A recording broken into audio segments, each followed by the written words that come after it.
Google, the search for relevance. By the late 1990s, humanity had created something extraordinary. A global network, millions of websites, billions of pages of information. An expanding digital universe growing faster every day. And suddenly, a new problem emerged. The internet had become too large.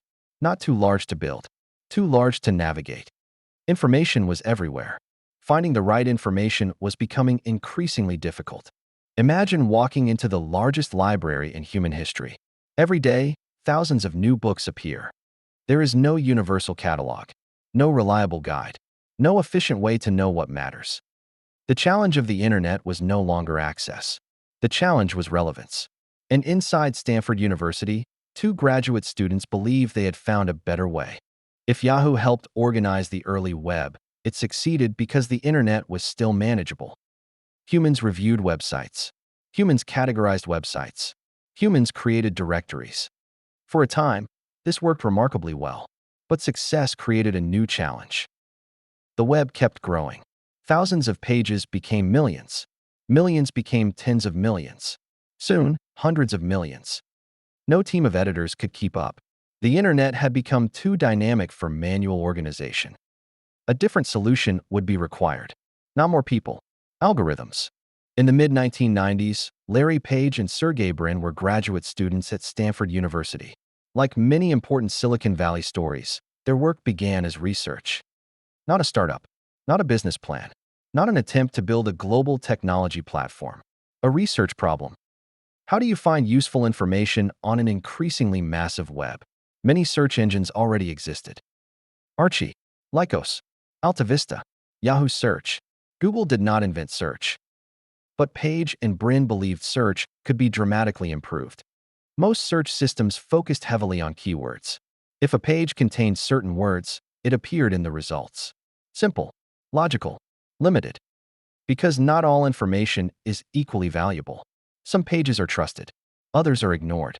Some are authoritative. Others are not. Page and Brin realized something important. The web itself contained clues. Links. Every time one website linked to another, it was effectively casting a vote. A signal. An indication of relevance or importance.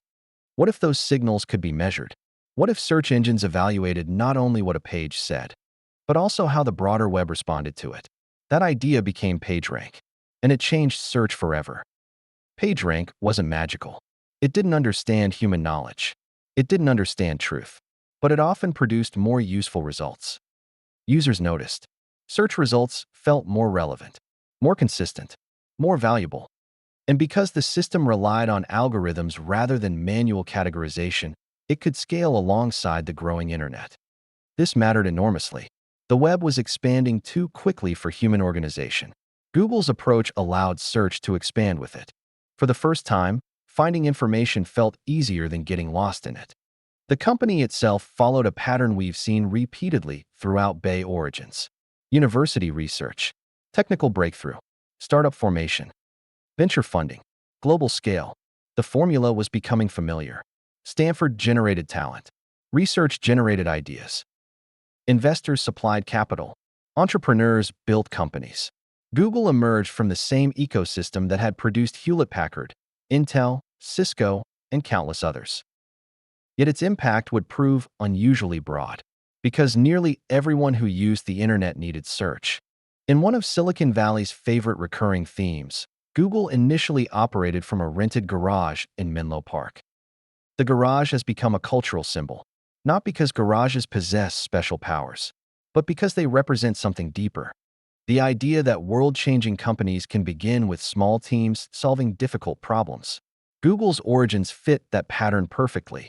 Two researchers, one insight, a rapidly growing challenge, and a solution that arrived at exactly the right moment. As Google grew, something larger became apparent. Search wasn't merely a utility. It was becoming infrastructure. Just as roads connect cities, just as routers connect networks, search connected people to information. And information had become one of the most valuable resources in the world. Google's role expanded. Search, maps, email, cloud services, mobile software, artificial intelligence. The company evolved far beyond its original research project. Yet the core mission remained recognizable, helping people find what matters. Organizing human knowledge? Google's mission became famous: to organize the world's information and make it universally accessible and useful. It's an ambitious statement, perhaps impossibly ambitious. No company literally organizes all human knowledge. But the phrase captures something important. The challenge of the internet age isn't simply generating information. It's navigating information. Because information without discovery creates noise. Information with discovery creates value. Google helped solve that challenge at unprecedented scale. The next layer of Silicon Valley. If Yahoo represented the first generation of internet navigation, Google represented the next. Yahoo organized websites. Google organized discovery. The distinction seems subtle. It wasn't. One depended heavily on human judgment. The other depended heavily on algorithms. One worked when the web was relatively small. The other scaled as the web became enormous. A new era had begun. The internet was no longer merely a collection of websites. It was becoming a searchable universe. Throughout Bay Origins, we've watched Silicon Valley climb a technological ladder. Semiconductors made computing possible. Microprocessors made computing personal. Networking connected computers. Yahoo helped users navigate the early web. Google addressed the next bottleneck: finding relevant information in an exploding ocean of content. And once again, the pattern repeats. A research project becomes a startup. A startup becomes a platform. A platform reshapes the world. Which brings us back to the question at the heart of Bay Origins. Why did it happen here? Perhaps because Silicon Valley repeatedly recognized that every technological revolution creates a new challenge, and every new challenge creates an opportunity. The innovator's ledger. Lesson 1. Solve the next bottleneck. Yahoo helped people find websites. Google helped people find relevance. Every breakthrough creates a new constraint. The next great company often solves the problem created by the previous great company.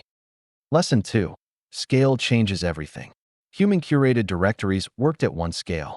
Algorithms worked at another. Leaders must recognize when yesterday's solution cannot support tomorrow's growth. Lesson 3. Research can become industry. Google began as a Stanford research project. The lesson: some of the most transformative businesses begin as attempts to answer difficult questions. Curiosity often precedes opportunity. Google succeeded because it solved a problem that became obvious only after the internet reached a certain scale.